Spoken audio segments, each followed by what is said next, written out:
What's up, everybody? It's Blind Plant Vlog. I have a pretty exciting addition. This is my first Chamaedorea species, and I'm going to be starting my collection of Chamaedorea palms. Chamaedorea is a genus of small palm species, and they can range wildly in looks and cold hardiness as well. This is the generic Chamaedorea elegans. Very, very, very common.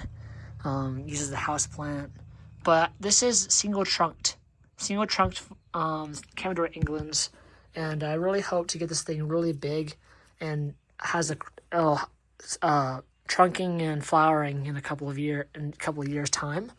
So here's what the trunk looks like, and these are all the old suckers on it. I'm keeping it a single trunk, keeping 2 offsets there, and I'll actually pot those in individual pots.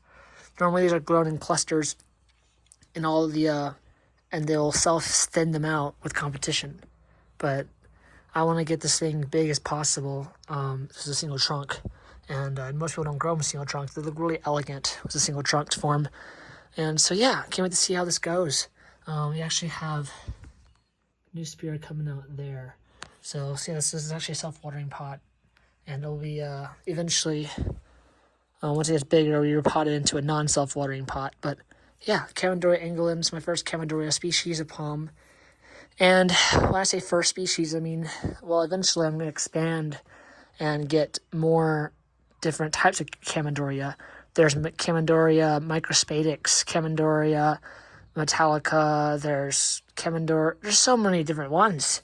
And when I say microspadics, oh yeah, that one's going to be going outside. Eventually I'm going to get a microspadics. And when I do, those are cold hardy below 20 degrees Fahrenheit. So I got to get my hands eventually on Chamaedorea microspadics, which is a very cold hardy bamboo palm.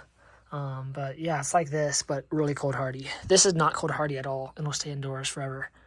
But yeah, right now it's have a nice grow light. Not a grow light, just a big spotlight. But these will work pretty well for grow lights because they're actual light, not LED. But yeah, so I'm really excited to see how this thing goes. Probably put out a spear every month or so. Maybe slower, I don't know. But right now it has, well, this was its first frond. And then this is the second one, looks like. And then it's finally starting to get larger fronds. And they'll get larger and larger. And eventually we'll start getting a trunk. And it'll rise above the crown shaft right here. So that'll be interesting to see. So yeah, Chamaedorea elegans and elegans. Eventually I'll get more Chamaedorea species. And yeah, so that's the first update on it. See you next one, guys.